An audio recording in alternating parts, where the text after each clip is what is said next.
Iran और Israel के बीच जंग का युद्ध का आज 8वां दिन है। 13 जून से इसकी शुरुआत हुई थी और आज 8वां दिन है। अब सवाल यह है कि जिस तरीके से ईरान की चारों तरफ से कहा जा रहा है कि चक्रव्यूह बना दिया गया है, 6 देशों के अंदर अमेरिका ने अपने 9 बेस पर 9 बेसिस पर जिस तरीके से अपने फाइटर प्लेन, अपने सैनिकों की तैनाती शुरू कर दी है, अब इसमें सवाल सबसे बड़ा यही है कि क्या इस चक्रव्यूह को भेद करके ईरान इतिहास रच देगा या फिर अब खात्मा तय है। एक तस्वीर आप देखिए और इस तस्वीर के जरिए आपको ईरान की मौजूदा स्थिति और अमेरिका का दखल और इजराइल इस वक्त में ताकतवर है या कमजोर है, यह सब कुछ आपको समझ में आएगा। जरा ये तस्वीर देखिए और इस तस्वीर के जरिए घेराबंदी को भी समझिए और इस घेराबंदी के जरिए यह भी समझिए कि इस वक्त में ईरान इतना ताकतवर हो गया है क्या कि जिसके लिए अमेरिका को अलग अलग 6 देशों में अपने 9 बेस पर या तो फाइटर प्लेन बढ़ाने पड़ रहे हैं या अपने सैनिकों को बढ़ाना पड़ रहा है। ईरान के खिलाफ अब इराक में कुवैत, सऊदी अरब, बहरीन, संयुक्त अरब अमीरात और इराक, जॉर्डन में, इन 6 देशों में अमेरिका अपने बेस पर सैनिकों को और फाइटर प्लेन को बढ़ा रहा है। या तो आप बहुत कमजोर होते हैं, तब आपको लोग सोचते हैं कि बिल्कुल अब मसल देंगे और इस पर कब्जा कर लेंगे, या फिर आप बहुत ताकतवर होते हैं और लगता है कि यह आदमी काबू में आने वाला नहीं है और इसको डराने की आवश्यकता है, इसको डराया नहीं गया तो ये खामोश नहीं होगा। अब यहां पर कौन सी स्थिति है? क्या ईरान बहुत कमजोर है और ईरान को मसल करके अब यहां पर पूरी तरह से कब्जा करना चाहते हैं, इजराइल हो या फिर अमेरिका हो? सवाल ये भी कि क्या ईरान इस वक्त में ताकतवर हो, इतना ताकतवर है कि ना केवल इजराइल की राजधानी तेल अवीव में धमाके कर रहा है बल्कि अमेरिका तक को आंखें दिखा रहा है। डोनाल्ड ट्रंप ने कहा कि अनकंडीशनल सरेंडर करो, लेकिन ईरान के supreme leader Ayatollah Ali Khomeini ने कह दिया कि भाई हम सरेंडर नहीं करने वाले, हमारा जाकर के इतिहास पता करो, हम सरेंडर करने वाले आदमी नहीं हैं। और उन्होंने कह दिया कि हम हजरत साहब के मानने वाले लोग हैं, मेरा शरीर अगर चला भी जाता है, वो लोग अगर मुझे मार भी देते हैं तो मेरा शरीर इतना इंपॉर्टेंट नहीं है, मेरी जिंदगी या मेरी मौत वो इतनी इंपॉर्टेंट नहीं है। आप लोग लड़ते रहना, आप लोग हजरत साहब के वसूलों के लिए लड़ते रहना, अपनी कौम को, अपने लोगों को वो इस तरीके से लगातार मोटिवेट कर रहे हैं। और शायद इसीलिए अमेरिका अब घेरेबंदी पर आ गया है। अब इस खबर के जरिए आप डिटेल में समझिए, मैं आपको बताने वाला हूं कि कहां कहां पर अमेरिका ने अपने सैनिकों की तैनाती की है। और दुनिया भर में अमेरिका यही कोशिश लगातार करता रहता है कि जहां तहां पर भी हो तो अपने सैनिकों को, अपने फाइटर प्लेन को लगाया जाए और उसके बाद में एक प्रेशर क्रिएट किया जाए और अपनी मर्जी के हिसाब से जिन देशों में चाहता है अमेरिका, तो उन देशों में डिस्टर्बेंस क्रिएट हो जाता है। उन देशों के अंदर नेताओं को या वहाँ की सरकार को या वहाँ पर तख्ता पलट को, ये बहुत बार अमेरिका पर आरोप लगे हैं। अब यहाँ पर जिस तरीके से इराक में इरबिल असद एयर बेस पर अमेरिका के 2000 इस वक्त में सैनिक हैं। सऊदी अरब यहाँ पर फाइटर जेट और 35,000 से ज़्यादा सैनिक हैं। कुवैत यहाँ पर 5,000 मरीन कमांडो और 2 बड़े एयरक्राफ्ट कैरियर गश्त कर रहे हैं। बहरीन यहाँ पर अल उबैद एयरबेस पर जेट की रिफ्यूलिंग के लिए बड़ी फैसिलिटी है।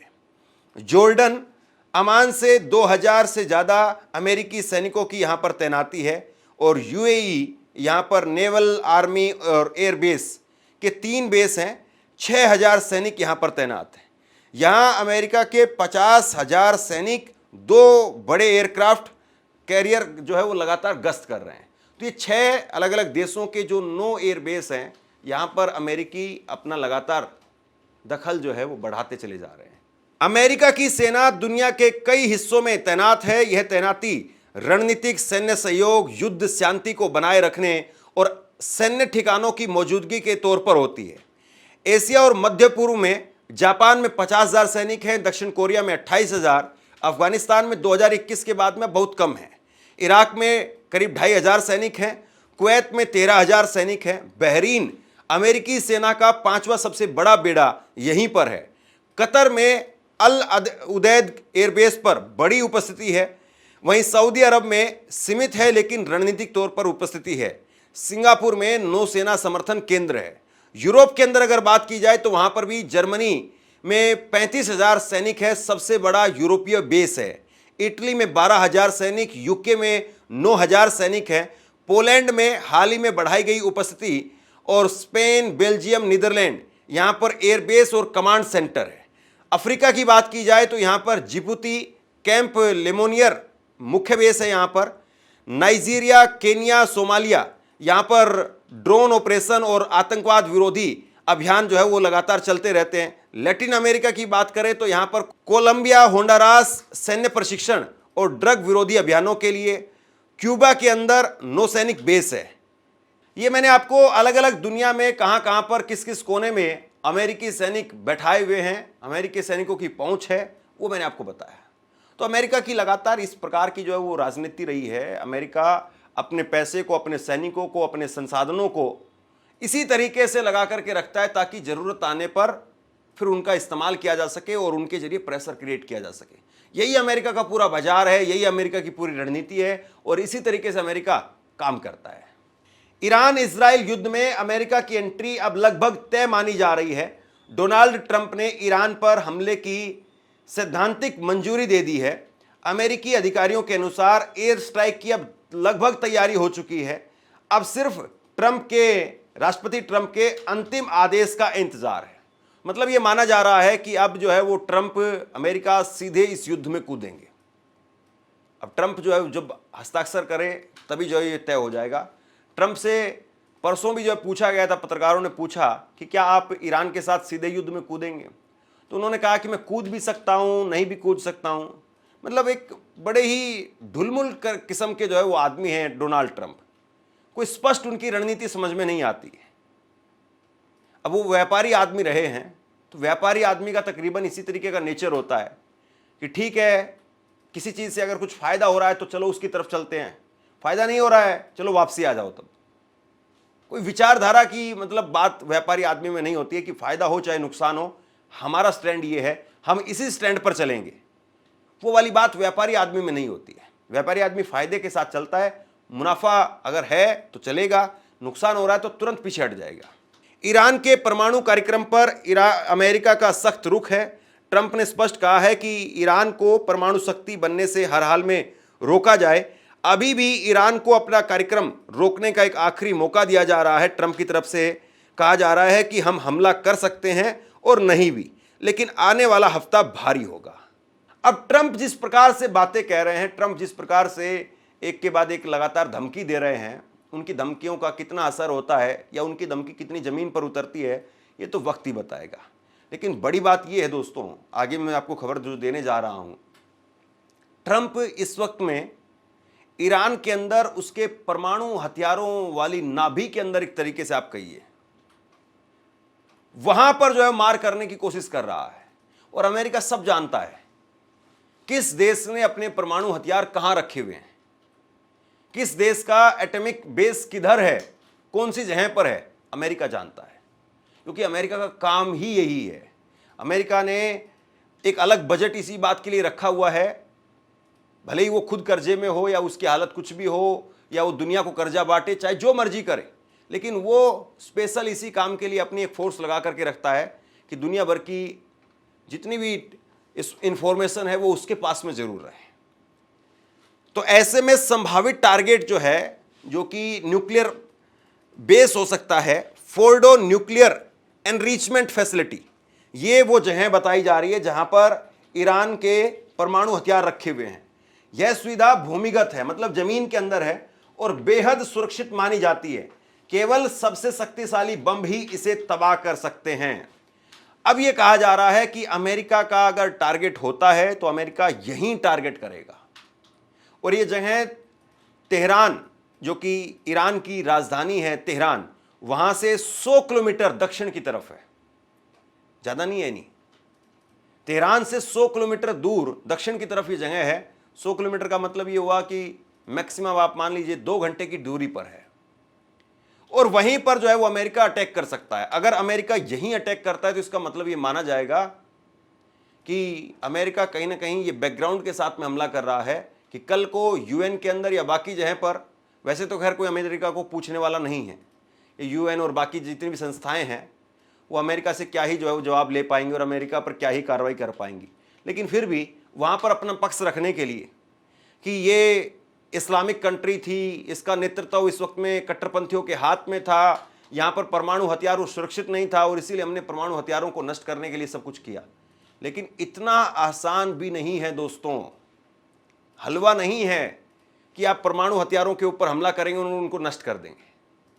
परमाणु हथियारों वाली जगह पर अगर आप हमला कर रहे हैं तो इस रिस्क फैक्टर के साथ में हमला करेंगे कि अगर वहाँ पर परमाणु हथियार, अगर परमाणु बम पूरा बन चुका है और अगर रेडिएशन लीक हो गया तो केवल ईरान ही नहीं, बाकी के आसपास के देश और अमेरिका के बेस वो भी चपेट में आ जाएंगे। तो अगर वहाँ पर सीधे तौर पर अटैक करने की इस वक्त में प्लानिंग है तो ये कोई बहुत अक्लमंदी वाली बात नहीं होगी।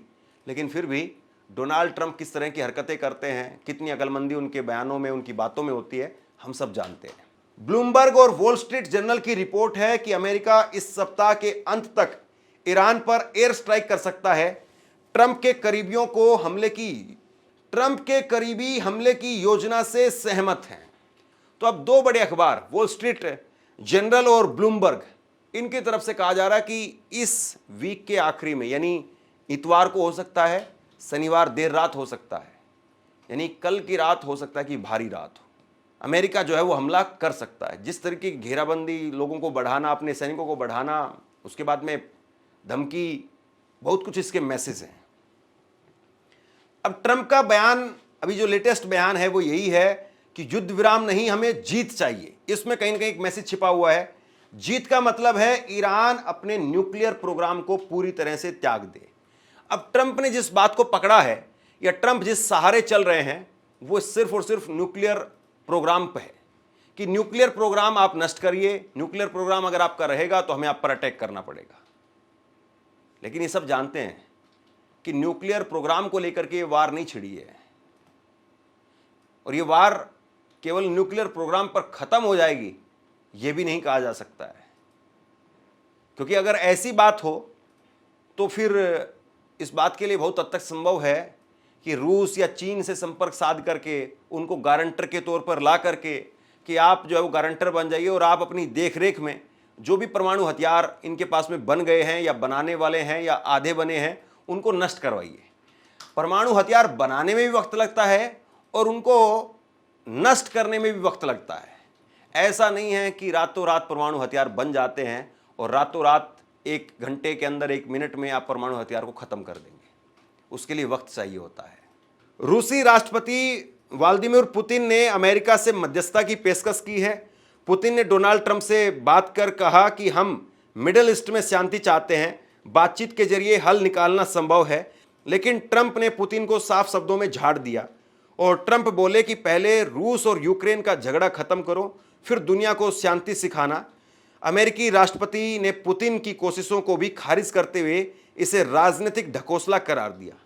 अब देखिए, दो बातें हैं यहाँ पर, ये समझने वाली बात है कि रूस के साथ में जो अमेरिका के रिश्ते हैं वो भी सबसे जग जाहिर है, लेकिन रूस ने फिर भी एक कोशिश की, और रूस जो है वो ईरान का मित्र देश है। पुतिन की तरफ से ट्रंप से बातचीत की गई और बातचीत करके कहा कि हम चाहते शांति हो जाए, लेकिन उन्होंने कहा कि आप अपना पहले यूक्रेन और रूस वाला जो मसला है उसको निपटा लीजिए, आप बाद में बात करना। मतलब यानी सिरे से खारिज कर दिया। तो यही जो रवैया है ट्रंप का, यही उन पर सवाल खड़े करता है कि आप एक सुपर पावर के राष्ट्रपति हैं, आपको थोड़ा तो अदब होना चाहिए, थोड़ा तो बात करने का सलीका होना चाहिए। 2 राष्ट्राध्यक्षों के बीच में बात हो रही है तो किस तरीके से बात होनी चाहिए। और यही जो है वो डोनाल्ड ट्रंप बोलते हैं कि मैंने भारत और पाकिस्तान के बीच में सीज फायर करवा दिया। 36 दिन में, 38 दिन में जो है वो 15 बार इस बात को बोल चुके हैं। और फिर जो है वो पाकिस्तान के सेना के प्रमुख उनको बुलाते हैं खाने पर, आसिम मुनीर को, उनको लंच पर बुलाते हैं। समझ से परे, भारत के प्रधानमंत्री ने कहा है, भारत के विदेश सचिव ने कहा है, विक्रम मिस्री ने, कि हमने कह दिया है ट्रंप को कि हमने किसी की मध्यस्थता स्वीकार नहीं की है, आगे स्वीकार भी नहीं करेंगे। तो कुल मिलाकर के ट्रंप का रवैया, ट्रंप की बातें, ट्रंप ही जाने, ये वाला खेल है, ये वाला सीन है। लेकिन अगर फिर भी अगर अमेरिका भी सीधे इस युद्ध में कूद जाता है तो फिर ईरान की स्थिति क्या होगी, इस बात को जरा आंकड़ों के हिसाब से समझिए। अमेरिका बनाम ईरान अगर ताकत की सीधी टक्कर होती है तो फिर क्या होगा। फौज और सैनिक के हिसाब से अमेरिका के पास में करीब 13 लाख सैनिक हैं और दुनिया भर में इसके सैकड़ों मिलिट्री बेस हैं। ईरान के पास में करीब 6 लाख सैनिक हैं और एक अलग फौज है जिसे IRGC कहते हैं, जो काफ़ी असरदार मानी जाती है। पैसे और तकनीक के हिसाब से अगर बात करें तो अमेरिका हर साल अपनी फौज पर करीब 900 अरब डॉलर खर्च करता है। ईरान का सैन्य बजट अमेरिका से बहुत कम है, उसे कई चीज़ों पर, पुराने हथियारों पर निर्भर रहना पड़ता है। हवाई ताकत, एयरफोर्स की अगर बात करें तो अमेरिका के पास में दुनिया के सबसे एडवांस फाइटर जेट हैं F-22, F-35, लेकिन ईरान के पास में पुराने ज़माने के फाइटर प्लेन हैं जो आज के मुकाबले काफ़ी पीछे बताए जाते हैं। समंदर की ताकत यानी नेवी की अगर बात करें तो अमेरिका के पास में सबसे बड़ी नौसेना है, जिसमें विमान वाहक पोत हैं, पनडुब्बियाँ हैं, मिसाइलें हैं। और अगर ईरान की बात करें तो ईरान की नौसेना छोटी है, लेकिन वह छोटे छोटे जहाज़ों और नावों से चौंकाने वाले हमले करने में माहिर है। अगर मिसाइल और ग्राउंड हमले की बात करें तो ईरान के पास में 3000 से ज़्यादा मिसाइलें हैं, जिससे वह पूरे मिडल ईस्ट तक हमला कर सकता है। अमेरिका के पास में ऐसे शक्तिशाली बम हैं जो ज़मीन से नीचे बने ईरानी ठिकानों जैसे फोर्डो को भी तबाह कर सकते हैं। खास फौज की अगर बात करें, स्पेशल यूनिट की, ईरान की खास फौज का नाम है खुंदुस फोर्स, जो बाहर के देशों में काम करती है। अमेरिका के पास में CIA है और स्पेशल फोर्स है, जो चुपचाप दुनिया के किसी भी कोने में कार्रवाई कर सकती है। अगर जंग होती है तो अमेरिका को हवाई और समंदर में बड़ी बढ़त मिलेगी, लेकिन ईरान छिपकर और अचानक वार करने में माहिर है। कुल मिलाकर के अगर कहें तो इस वक्त में ईरान के पास में अगर सैन्य क्षमता की बात करें तो ऐसा नहीं है कि सैन्य क्षमता में वो अमेरिका से ऊपर है, और ऐसा हो भी नहीं सकता है। हालांकि वैसे दुनिया में अगर बात करें तो सबसे बड़ी फौज वो चीन के पास है, करीब 20 लाख सैनिक है। दूसरी बड़ी फौज भारत के पास है, करीब 15 लाख सैनिक है। और तीसरी बड़ी फौज अमेरिका के पास है, 13 लाख सैनिक है। ये बात सही है कि ईरान जज्बाती होकर के, इमोशनल होकर के, और खामेनेई जिस तरीके से अपने लोगों को कह रहे हैं कि हमें हजरत साहब के वसूलों के लिए लड़ना है, किसी एक आदमी के लिए नहीं। खामेनेई आज हैं, कल नहीं होंगे, और वैसे भी वो उम्रदराज हो चुके हैं। तो इसलिए वो अपने लोगों को एक लंबी लड़ाई के लिए प्रिपेयर कर रहे हैं, या फिर एक बड़े हमले के लिए, एक बड़े युद्ध के लिए तैयार कर रहे हैं।